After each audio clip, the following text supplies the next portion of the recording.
Should sports stars or TV personalities be allowed to express their opinions on politics or events that are in the news? We're talking about Gary Lineker, of course, Possibly. and what we saw in the UK, Billy, where match of the day, which is sacrosanct in the UK, was interrupted. Yes, yeah, the footy. It's been incredible, really. I mean, what has been amazing is the solidarity of the other sports presenters, his co-presenters on the programme, the people who do the interviews, even the commentators on the games. And there was some talk that the players wouldn't have even spoken to them if they'd have been there. And that's, you know, on Labour Day, that's a great thing to reflect on, that people do still stand in solidarity with one another when someone's treated unfairly. And Lineker has been treated.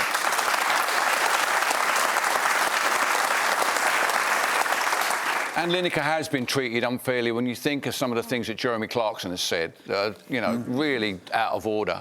And the Daily Mail never gets on its hind legs and calls for him to be fired. So I think, well, you know, Lineker a politician, perhaps, then that would be, you know, that would be a different matter. But he's not working in the newsroom. He's working in sport. He has very strong views. I happen to know that he has housed refugees, and not Ukrainian refugees either, refugees from Africa and from India. So he feels very, very strongly about this. And I think people should have the right to express their views, their independent views. And I'm hoping the BBC sees sense. But to suggest the issue is impartiality, when the chair of the BBC is a very, very close friend of Boris Johnson, in fact, organised a loan for him, I think that's taking the mickey a bit, really. Let's go to what Gary Lineker had to say. We'll just put this up on the screen for you. In response to the UK government's Stop the Boats policy, Gary Lineker tweeted, "There is no huge influx. We take far fewer refugees than other major European countries. This is just an immeasurably cruel policy directed at the most vulnerable people in language that is not dissimilar to that used by Germany in the 30s. And I'm out of order?" is the question that he asked. Now, there has been a statement from the BBC Director General as well, Tim Davey. They're going to have a review into this, an independent review reporting to the BBC, and they'll shortly announce who will conduct that review, and looking at social media guidelines. I want to go to you, Antoinette, on this, and go back to the question. Should sports stars, performers, whoever express I'm going to jump in and say absolutely. I think they should. I think they have a responsibility to. When something is so egregiously and outstandingly inhumane, when there is proof in Australia of the impact offshore detention and processing has, how it's bad for the economy, it's bad for humans, it breaches international law. I think you have a duty and an obligation, if you have a platform, to say something. Now, I understand the BBC has recently updated its social media policy so that it extends not just to journalism or journalists or newsrooms, but anybody who's on air. And I know it's tricky. Can I just ask, sorry, Antoinette, how you manage this as a journalist? And I was going to say, this is really tricky for me as well, because there is this sense that you need to be impartial. There's this sense that you need to all sides. You know, you've got to get that perspective and that perspective. But there are some issues that don't need that equivalence. And I think it's a false equivalence to be like, so what do you think about locking up, you know, humans in cages like animals and it costing $3.5 million a year to keep them off our shores? What do you think about that? Let's get your perspective on whether neo-Nazism is good for us. It's like, no, these don't require questions. These are objectively wrong. The answer is clear.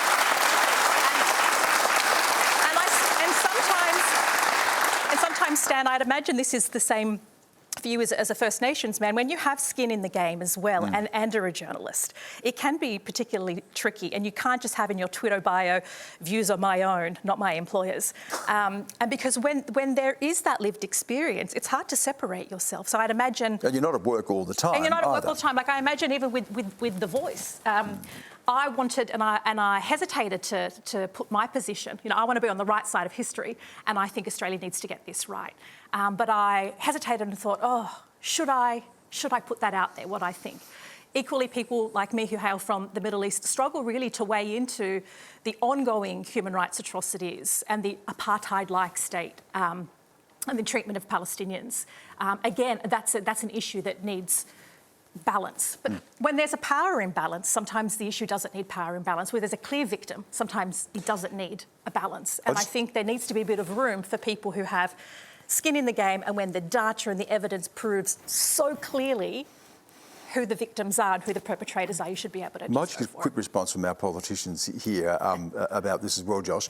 Watching on and seeing that are there lines that can be crossed that people shouldn't cross?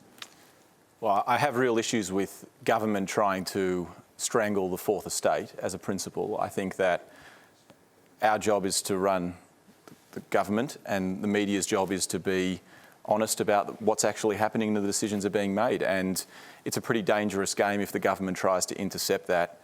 I also would say that, you know, I'm a bit reluctant to get into the domestic politics of the UK. We have plenty of that in Australia, plenty of strange and wonderful things happening in our politics. Well, Josh, I just should remind you then who's advising the British government on this policy. Yeah. A certain Tony Abbott. Yeah. Is advising. And also, so maybe you do have skin in this game. yeah, and also that it remains the Labor's position. It remains Australia's policy. So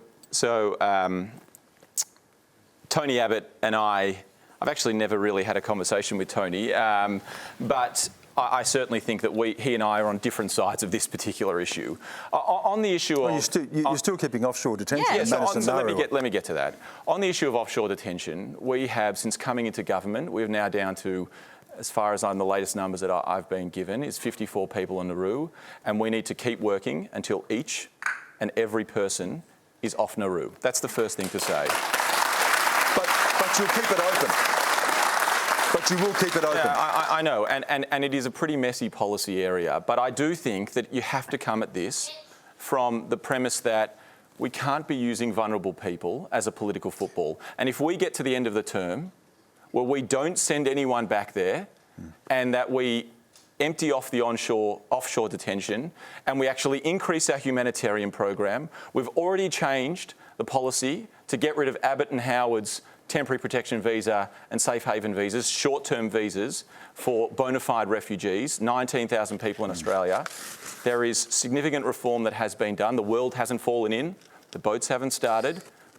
We've got more work to be done, but we can do this in a more humane way. Perin's waiting to come in here. It was your government's policy that now the UK is adopting that led to this, that led to Gary Lineker making the comments. Well, it was actually the previous Labor government's policy, which we kept up, but we also started the work to empty the overseas detention centres. We reached agreements with America to rehome refugees over in America. So, yes, there's 54 now, but when we inherited government, there were thousands of people in overseas detention. We whittled that down to hundreds. So we started the hard work. But the real issue here is the question was about should sports stars have opinions? Well, I think that's fine, have an opinion, but opinions, free speech, comes with responsibilities. And when you look at the sports stars around the world who've been cancelled, you know, if it's okay to cancel Israel Folau and Margaret Court on the one hand, then you've also got to be open to people calling for cancellation on the other hand, because we live in a society where there are shades. Do you think he should be cancelled? The other thing to remember is Gary Lineker was on the public purse. Israel Folau and Margaret Court were not on the public purse when they made comments. So he wasn't cancelled. So it was okay for him to be stood down, is that what you're saying? Well, the equivalent of Australian $2.4 million from the BBC paid to Gary Lineker, and the BBC has an impartiality clause in their social media policy. ABC also now has a stronger social media policy.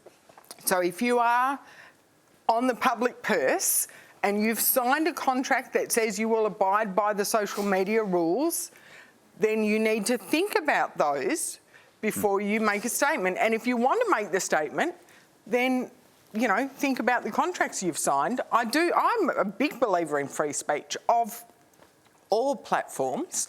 I absolutely agree that, you know, journalists particularly should be able to present articles well-researched, well-considered, and there's journalism and there's the commentariat, and absolutely we should have that. But we also should understand that there are obligations. If you sign a contract with, you know, social media clauses and you're taking British taxpayers' money and a lot of it, I was amazed by how much he's paid. He's their most expensive TV star. He's And, top of the range, Gary Lineker, right? yeah. So. So, I mean, that's what I would say. Okay.